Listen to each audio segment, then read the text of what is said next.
Selamat pagi, siang, sore, atau malam. Salam sejahtera untuk kita semua.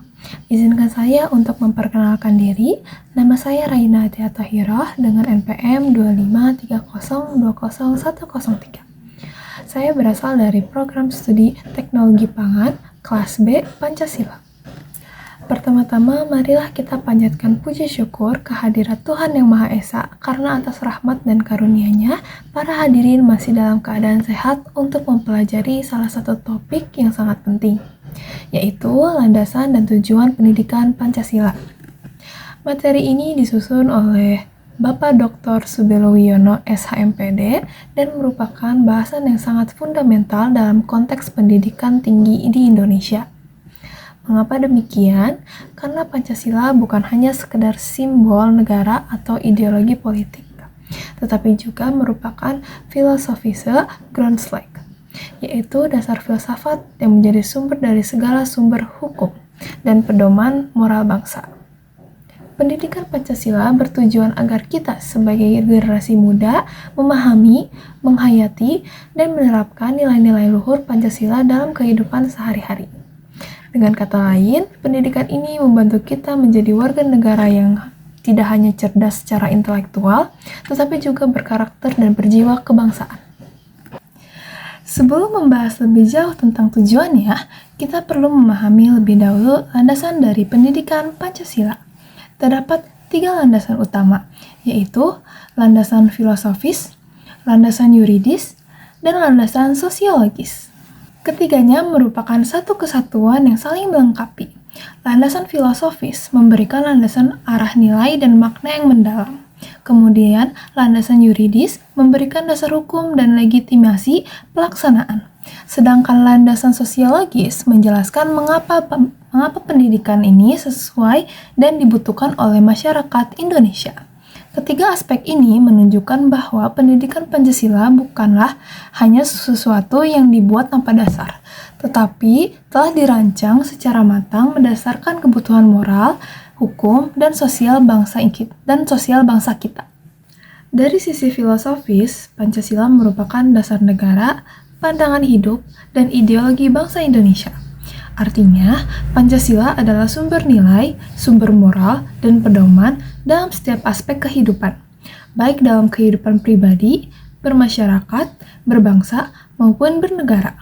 Nilai-nilai yang terkandung dalam Pancasila bersifat universal, seperti kemanusiaan, keadilan, dan persatuan, yang diterima oleh seluruh umat manusia. Namun, nilai-nilai itu juga memiliki kekhasan tersendiri, karena lahir dari pengalaman historis, kebudayaan, dan spiritualitas bangsa Indonesia. Landasan filosofis ini penting karena ini memberikan arah dan jiwa bagi pendidikan nasional. Tanpa nilai-nilai Pancasila, pendidikan hanya akan menghasilkan manusia yang cerdas tetapi tidak bermoral. Oleh sebab itu, pendidikan Pancasila di perguruan tinggi bertujuan untuk menanamkan kesadaran bahwa ilmu pengetahuan harus diiringi dengan tanggung jawab moral dan kemanusiaan. Selanjutnya adalah landasan yuridis. Secara hukum, keberadaan pendidikan Pancasila dijamin dalam berbagai peraturan perundang-undangan. Pertama, dalam pembukaan UUD 1945, Pancasila ditegaskan sebagai dasar negara. Ini berarti seluruh sistem hukum termasuk sistem pendidikan nasional harus berlandaskan nilai-nilai Pancasila. Kedua, Pasal 2 Ayat 1 Undang-Undang Nomor 12 Tahun 2012 tentang pendidikan tinggi menegaskan bahwa pendidikan Pancasila wajib diberikan sebagai mata kuliah untuk di seluruh perguruan tinggi di Indonesia. Selain itu, berbagai peraturan pemerintah dan keputusan Menteri Pendidikan dan Kebudayaan juga memperkuat implementasi pendidikan Pancasila sebagai mata kuliah dasar yang wajib dipelajari oleh setiap mahasiswa, baik di perguruan tinggi negeri maupun swasta. Artinya, secara yuridis, pendidikan Pancasila memiliki kedudukan hukum yang kuat, bukan sekedar wacana moral. Negara secara resmi menetapkan bahwa setiap mahasiswa harus mendapatkan bekal nilai-nilai Pancasila agar menjadi warga negara yang cerdas, berkarakter, dan bertanggung jawab. Landasan berikutnya adalah landasan sosiologis. Dari sisi sosial, Pancasila lahir dari realitas masyarakat Indonesia yang sangat beragam, terdiri atas ratusan suku, bahasa, adat, dan agama. Dalam kondisi yang plural dan heterogen seperti ini, diperlukan nilai-nilai pemersatu yang bisa menjaga harmoni dan persatuan nasional.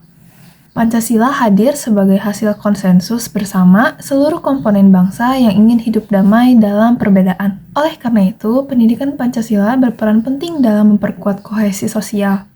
Melalui mata kuliah ini, mahasiswa diajak untuk memahami bagaimana nilai-nilai Pancasila dapat menjadi perekat kehidupan bermasyarakat di tengah-tengah tantangan globalisasi, individualisme, dan krisis moral.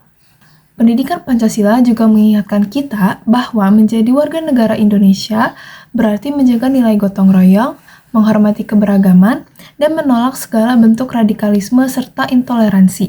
Dengan kata lain, landasan sosiologis menjelaskan bahwa pendidikan Pancasila adalah kebutuhan nyata masyarakat Indonesia, bukan hanya sekedar teori akademik. Setelah memahami landasannya, kita masuk ke bagian tujuan. Tujuan utama dari pendidikan Pancasila adalah membentuk manusia Indonesia yang memiliki pengetahuan luas, sikap yang berkarakter, dan keterampilan yang berlandasan nilai-nilai Pancasila. Secara lebih spesifik, tujuan ini dibagi menjadi 3 aspek, yaitu aspek kognitif, aspek afektif, dan aspek psikomotorik. 3 aspek ini tidak berdiri sendirian, tetapi saling melengkapi agar mahasiswa tidak hanya tahu secara teori, melainkan juga menghayati dan mampu mengamalkan nilai-nilai Pancasila dalam kehidupan nyata. Pada aspek kognitif atau ranah pengetahuan, pendidikan Pancasila bertujuan agar mahasiswa mampu memahami Pancasila secara mendalam sebagai dasar negara, ideologi, sistem filsafat, dan sistem etika bangsa. Mahasiswa juga harus mampu mengaitkan nilai-nilai Pancasila dengan UUD 1945, Negara Kesatuan Republik Indonesia, dan semboyan Bhinneka Tunggal Ika. Dengan begitu, pemahaman mahasiswa terhadap jati diri bangsa akan semakin kuat, dan kesadaran bernegara akan semakin mantap. Aspek ini menekankan pentingnya pengetahuan yang bukan hanya bersifat hafalan, tetapi juga memahami konseptual yang kritis dan reflektif. Aspek kedua adalah aspek afektif, atau sikap dan nilai. Dalam konteks ini, pendidikan Pancasila berperan dalam menumbuhkan kecintaan terhadap tanah air, rasa toleransi antar sesama, serta solidaritas sosial yang tinggi. Sehingga mahasiswa diharapkan menjadikan nilai-nilai Pancasila sebagai pedoman etika dalam kehidupan pribadi maupun sosial, seperti menjunjung tinggi keadilan, menghormati perbedaan, serta mempraktikkan nilai demokrasi dan penghormatan terhadap hak asasi manusia. Pendidikan Pancasila membantu mahasiswa membangun kesadaran moral dan spiritual sehingga mampu menjadi pribadi yang jujur, bertanggung jawab, dan peduli terhadap sesama. Nilai-nilai afektif ini menjadi pondasi bagi terbentuknya karakter bangsa yang kuat. Aspek ketiga adalah aspek psikomotorik atau keterampilan. Di sini, pendidikan Pancasila mendorong mahasiswa untuk tidak hanya memahami dan merasakan nilai-nilai Pancasila, tetapi juga menerapkannya secara nyata. Misalnya, mahasiswa mampu menganalisis permasalahan kebangsaan dengan perspektif Pancasila, membuat keputusan moral yang bijak, dan membuat tindakan yang mencerminkan tanggung jawab sebagai warga negara. Dalam dunia profesional, nilai-nilai Pancasila dapat diwujudkan dalam bentuk etika kerja, kejujuran, kedisiplinan, dan kepedulian terhadap kepentingan publik. Dengan begitu, Pancasila menjadi prinsip hidup yang bukan sekadar pengetahuan akademik. Di era globalisasi dan revolusi industri 4.0 yang sangat cepat ini, pendidikan Pancasila memiliki relevansi yang sangat penting. Kita sedang menghadapi banyak tantangan seperti disrupsi teknologi, arus informasi yang tidak terbatas, radikalisme, korupsi, serta krisis identitas nasional. Dalam situasi ini, Pancasila berfungsi sebagai filter moral sekaligus pedoman adaptasi. Melalui pendidikan Pancasila, mahasiswa dibekali kemampuan berpikir kritis, bersikap etis di dunia digital, serta menghargai keberagaman dalam masyarakat global yang kompleks. Pendidikan Pancasila juga membentuk mahasiswa agar menjadi warga digital yang cerdas dan bertanggung jawab, tidak mudah terpengaruh oleh hoaks, ujaran kebencian, dan ideologi transnasional yang bertentangan dengan nilai-nilai kebangsaan. Dengan memahami dan mengamalkan Pancasila, kita berkontribusi dalam menjaga ketahanan ideologi bangsa menuju cita-cita besar Indonesia Emas 2045. Filosofi pendidikan Pancasila secara umum dirangkum dalam konsep smart and good citizenship, yaitu membentuk warga negara yang tidak hanya cerdas secara akademik, tetapi juga baik secara moral. Artinya, mahasiswa tidak cukup hanya memiliki knowledge atau pengetahuan, tetapi juga harus memiliki skills atau keterampilan, disposition atau sikap, serta will dan wisdom, yaitu kemauan yang kuat dan kebijaksanaan dalam bertindak. Melalui pendekatan ini, pendidikan Pancasila melahirkan individu yang utuh, cerdas, terampil, berkarakter, dan berjiwa kebangsaan. Mahasiswa diharapkan mampu untuk mengaktualisasikan nilai Pancasila dalam kehidupan bernegara, seperti menjaga demokrasi, menghormati konstitusi, menjunjung tinggi ideologi bangsa, menolak korupsi, serta memperkuat identitas nasional di tengah arus globalisasi. Sebagai penutup, dapat saya simpulkan bahwa pendidikan Pancasila bukan hanya mata kuliah formal yang harus lulus di kampus, melainkan sebuah proses pembentukan kepribadian dan karakter bangsa. Melalui pendidikan ini, kita belajar memahami siapa kita sebagai bangsa Indonesia, apa nilai-nilai dasar negara yang harus kita pegang, dan bagaimana kita harus bertindak di tengah dunia yang terus berubah.